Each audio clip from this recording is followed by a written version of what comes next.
Conseil de lecture Daredevil. Je ne sais plus qui commence. On est bon au niveau enregistrement? Ah oui, oui, c'est lancé, oui. Alors, je vais commencer avec Je suis Daredevil 60 ans. Il s'agit en fait d'une réédition Bah, il est vieux quand qui même. va sortir. Bah, c'est le principe même d'une réédition, cher Martha. Non, mais Daredevil 60 ans, il est vieux quand même. Ah, pardon. Oui, il est Voilà, plus je vieux. faisais un petit trait d'humour, voilà, je suis vieux. Pardon, pardon. Oui, bah oui, il les fait pas, c'est ça? Oui, oui, bah, c'est le secret de la fontaine de jouvence.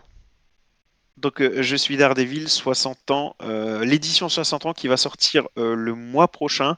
Vous aviez déjà un Je suis Daredevil qui était sorti il y a quelques années. Par contre, je crois qu'il est en rupture de stock. Donc là, vous n'aurez pas trop le choix. Sachant que du coup, le contenu a changé.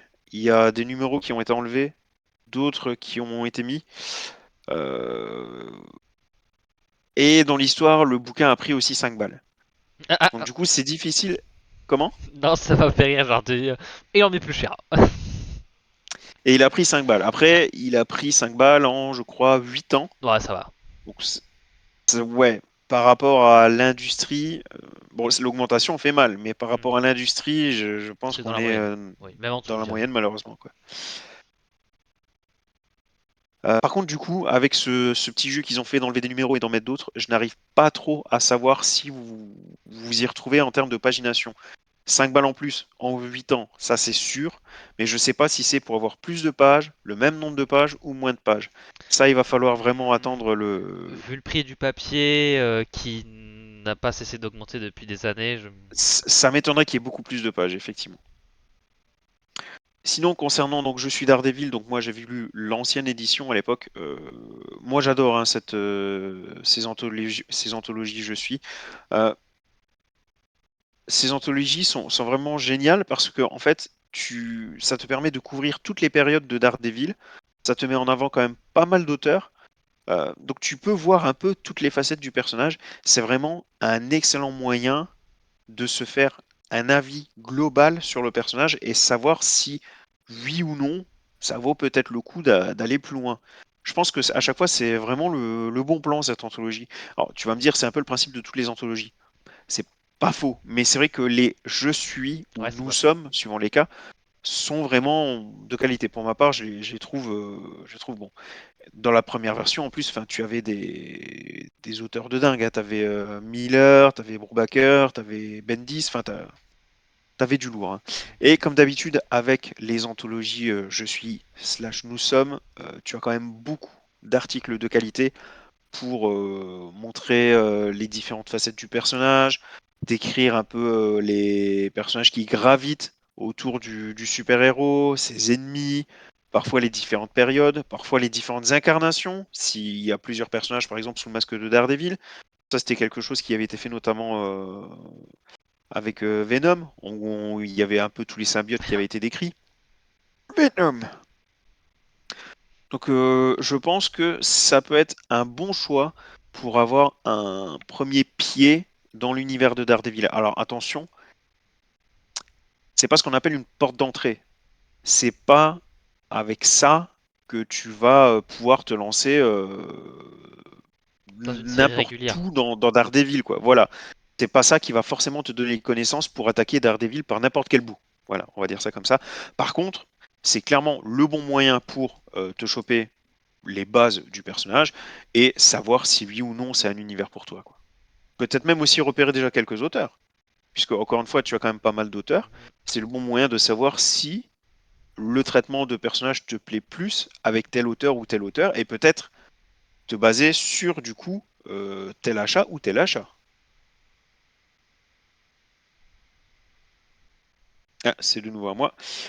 Je vais passer à Daredevil sous l'aile du diable, écrit par Kevin Smith. C'est suffisamment rare pour le souligner. C'est un mec un peu touche à tout. Hein. C'est un acteur, un réalisateur, un humoriste. Je me demande s'il a pas écrit aussi des choses autres que des romans. Enfin voilà, il a quand même un côté un peu touche à tout. C'est le sorcier, notamment dans Die Hard 4, et dessiné par Joe Quesada. Cette histoire, je pense que c'est peut-être la meilleure chose qu'a écrit Kevin Smith. Bon, j'ai pas lu tout ce qu'a fait Kevin Smith, mais en même temps, il n'a pas fait non plus 50 000 dans l'industrie du comics. Mais en tout cas, du peu que j'ai lu, moi, des comics de Kevin Smith, je suis plutôt d'accord avec ce que certaines personnes disent en disant que c'est vraiment du bon boulot. Je sais pas si tu l'as lu celui-là, mais Pas lui, non. c'est souvent l'histoire où on dit ah oui, c'est l'histoire avec le bébé. C'est comme ça que souvent on résume cette histoire. Pourquoi? Parce que c'est le synopsis et il est tellement marquant qu'on dit souvent ah bah, c'est l'histoire avec le bébé. T'as toujours des résumés un peu comme ça. Ah, Frank Miller sur Daredevil. Ah oui, bah c'est la période quand même super sombre où ça va quand même vachement loin. Ouais. T'as toujours une façon de résumer les choses. Là, souvent on dit ah oui, c'est l'histoire avec le bébé. Parce qu'au niveau de l'histoire, c'est une femme qui confie le bébé à Matt Murdock, un bébé à Matt Murdock. Jusque-là, pourquoi pas. Mais surtout, elle lui dit protégez-le, c'est le sauveur de l'humanité. Mm. Et quand on sait que Matt Murdock est Et catholique. un super-héros catholique, Mm. extrêmement croyant, Jésus bah du de coup le retour. c'est ouais bah du coup c'est vrai que ça donne une dynamique extrêmement intéressante au titre et ben c'est bon, c'est vraiment bon. Alors ici en plus le titre est audacieux, très représentatif de ce qu'est Daredevil. On a quand même une histoire à la fois sombre et dramatique, mais en plus c'est une histoire complète et qui est parfaitement accessible. Donc là, vous avez vraiment tous les ingrédients pour prendre ce récit. J'ai limite envie de dire pas d'excuses. Et en plus, il a été réédité dernièrement sous le format must-have. Mustave, ouais. Donc clairement, c'est vraiment jackpot. N'hésitez pas à vous le procurer si vraiment vous intéresse. Je mettrai de mon côté le lien également dans la description sur YouTube. C'est Jay and Silent Bob que tu cherches, Matt, je pense. Ah oui, avec celui, un qui parle jamais et Mhm. l'autre qui parle tout le Ouais, temps. le duo avec Kevin Smith, ouais. Hmm.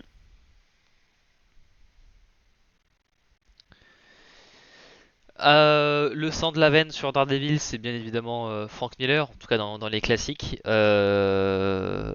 Classiques, voilà, les années 80, je crois, c'est avant. Je sais plus si c'est. Oui, je crois que c'est avant sa run sur Batman, il me semble. Euh, Daredevil, l'homme sans peur, The Man Without Fear en VO. Un récit qui re-explore et on va dire un peu comme avec Année 1 à l'époque, rétablit un peu la version canon entre guillemets de Matt, qu'on suit depuis voilà son enfance, son entraînement avec Stick, ses années à la fac, sa rencontre avec Electra et ses premiers pas en tant que justicier. Donc voilà, on est vraiment je viens de remarquer que les deux sélections que j'ai faites sont un peu parmi les meilleures portes d'entrée. Là, on disait que par exemple bah, l'édition des 60 ans était bien pour un peu. C'est un peu comme un buffet. Voilà, tu vas peut-être pas forcément avoir un repas complet, mais ça va te permettre de vraiment découvrir ce que tu aimes. Là, pour le coup, l'homme sans peur, c'est vraiment t'attaques par l'entrée, quoi. Et quelle entrée, je, je peux dire. Euh, c'est parmi les meilleurs, enfin, je vais dire oui les meilleurs ouvrages de Miller, mais aussi à la fois ce qu'il a fait sur Daredevil, mais dans sa carrière de manière globale. Euh, alors, Bah, Miller sur Daredevil, c'est un peu l'équivalent Miller de sur Garth Ennis Batman. sur le Punisher, hein. Franchement, Ouais, ouais, c'est ouais. un peu ça. C'est devenu un peu des noms indissociables, Ennis et Punisher et Miller et Daredevil, je pense. Oui, oui, oui. Oui, c'est vrai que c'est un des noms iconiques. Je dirais qu'on pourrait mettre s'il y a un trio à retenir sur Daredevil, il y a Miller, il y a Bendis, il y a Zdarsky pour moi. Mais pas tout ça au même niveau et pas pour les mêmes raisons, mais voilà. Mais voilà, Miller fait du très très bon travail. Je l'avais dit à l'époque, j'en avais déjà parlé il y a quelques mois, déjà j'étais encore en Normandie à l'époque. Euh, Romita Junior, je peux avoir beaucoup de mal avec son style. Enfin, non pas qu'il dessine mal, mais c'est pas quelque chose avec lequel je peux tout le temps accrocher. Par exemple, à l'époque de la New 52, il était sur Superman et je sais pas, je trouve que ça collait pas trop. Mais là, pour le coup, je sais pas, je trouve que sur Daredevil, ça colle à 1000%. Je trouve que son Electra est envoûtante. Voilà, je sais pas quel autre mot dire. Il y a un côté assez envoûtant. Voilà, sa chevelure, genre bien noire comme il faut. Genre, on dirait qu'il y a juste pas de matière. On dirait que juste genre que c'est de la matière noire. Enfin voilà, il y a un côté très, je sais pas, dans son choix de couleurs, de personnages. C'est à la fois très reconnaissable parce que très marqué par je sais pas, des caractéristiques de dessin très propres à Romita, mais à la fois les personnages restent quand même assez distincts entre eux pour pouvoir vraiment les identifier comme tel ou tel personnage.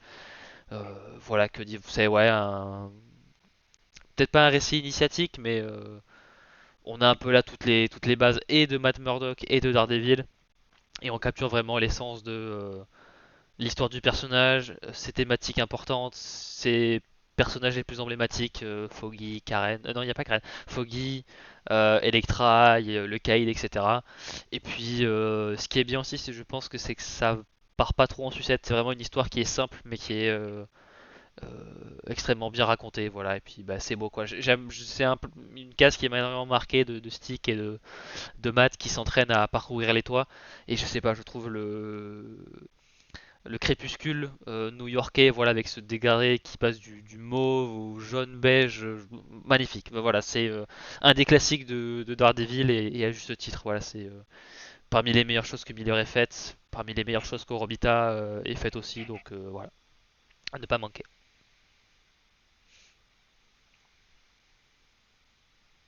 Ouais, c'est de nouveau à moi. En troisième et dernier titre, j'ai pris Daredevil End of Days, qui lui aussi a été réédité au niveau des must-have. Cette fois, c'est quand même un récit un peu différent. Cette fois, ça va pas forcément vous aider à découvrir le personnage de Daredevil. Peut-être un peu plus, par contre, l'univers de Daredevil. Le principe est assez simple. En fait, Daredevil est mort, tout simplement. Il a été tué par Bullseye. Et du coup, vous avez son ami Ben Urich. Donc, si vous avez vu notamment la première série Netflix de Daredevil, vous connaissez le personnage. Ou si vous avez vu le super film de 2003, n'est-ce pas? Et N'oublions oui, pas. interprété par Joe Pantogliano là de Matrix. Notre copain, Voilà. absolument.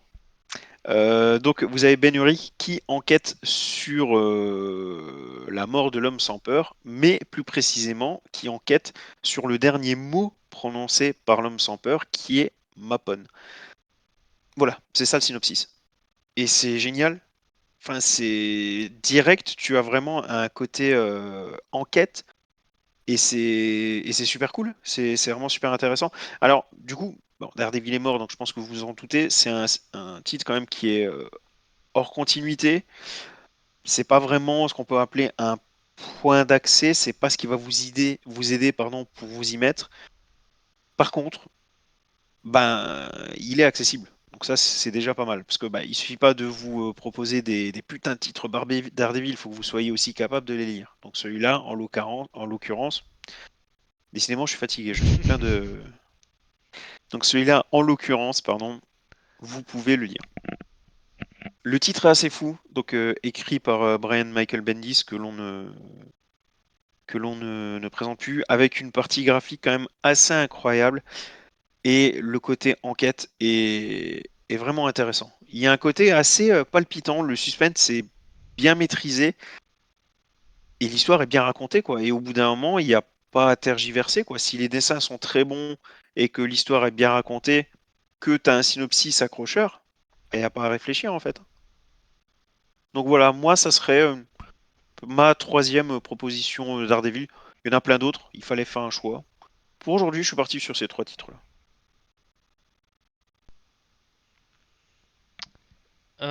Pour terminer, j'ai décidé de prendre après le classique. Le classique classique, on va prendre le classique contemporain avec voilà l'introduction de la run de Chip Zdarsky et Marco. Alors, Cecchetto, je crois que c'est comme ça que ça se prononce parce que le double CH ça fait un K, il me semble, euh, qui est selon moi un peu le renouveau, voilà le second souffle de Daredevil de l'époque moderne, là où Bendis a surtout marqué les années 2000, Miller les années 80. S'il y a un artiste des années 2010 et aussi un peu des années 2020 aussi, c'est Zdarsky en fait, qui a réussi à proposer à la fois des histoires Daredevil qui étaient très très bonnes, hein, voilà, qui reprenaient tout le lore, etc. Et qui étaient aussi un bon point d'entrée, voilà, surtout avec voilà, le premier tome, Connaître la peur, où voilà, on sait qu'il s'est passé des choses avant, mais on n'a pas vraiment besoin de savoir ce qui s'est passé avant, c'est expliqué à travers certains dialogues, etc. Mais on enchaîne ensuite avec voilà, des très très bonnes histoires, et en plus de reprendre les éléments connus, etc., comme le Caïd, etc. C'est notamment, je veux pas dire de bêtises, mais il me semble que c'est notamment dans la run de Zdarsky qu'on a eu l'introduction de Muse, voilà, qu'on verra dans la série Born Again. Et il semble d'ailleurs que la série Born Again actuellement sur Disney Plus s'inspire pas mal de ce qu'a fait Zdarsky, qui a notamment il y a quelques temps. Zdarsky qui est quelqu'un de très drôle, hein, si vous le suivez sur ses réseaux, enfin sur sa chaîne Mais YouTube, c'est même etc. une rumeur, hein, comme quoi il y a des chances que Muse apparaisse à un moment ou à un autre. Oui, oui, oui. Ah Donc, bah du coup, c'est c'est plus tout que à fait possible, des effectivement. c'est plus que des rumeurs. On le voit dans le troisième épisode, donc et on le voyait dans Je les ne bandes suis pas à annonces. jour, hein, quoi. On le voyait dans les bandes annonces, donc voilà, pas trop de spoiler Ok, non plus. autant pour moi. Euh, mais voilà, et il y a pas très très longtemps, Zdarsky a tourné un clip où il est en train de regarder la bande annonce et il est interrompu. On vient sonner chez lui et il revient avec un paquet de billets, probablement des royalties, des trucs comme ça. Donc voilà, ça me surprendrait pas qu'on ait vraiment pas mal de points euh, dans la série qui sont directement, enfin, qui proviennent directement de ce qu'a fait Zdarsky sur Daredevil. Mais voilà, voilà, son travail c'est vraiment une très bonne réintroduction à l'époque moderne, bien rythmé, c'est très très bien dessiné. Tous les designs de Daredevil sous Cheketo, c'est, enfin voilà, c'est même voilà, dans l'image en haut à droite, on voit qu'il est un peu dans une tenue un peu à Daredevil façon en prison, où il est un peu sur un truc orange, mais il a toujours une manière de les dessiner. Enfin c'est tout, enfin voilà, il a toujours la manière de mettre en valeur Daredevil, et même dans des costumes qui font beaucoup plus fait maison, d'avoir un côté très très classe. Donc enfin voilà, c'est très bien écrit, c'est très bien dessiné. Il y a quand même pas mal de trucs à se mettre sous la dent, hein. Voilà, il a écrit quand même pas mal de choses Daredevil. Ça a duré quelques années, donc voilà. Et dans mes souvenirs, j'ai pas l'impression d'avoir lu quelque chose de lui sur Daredevil qui m'a déplu. Donc voilà, c'est valeur sûre. Si vous voyez The Darsky sur Daredevil, foncez à fond, à fond, à fond.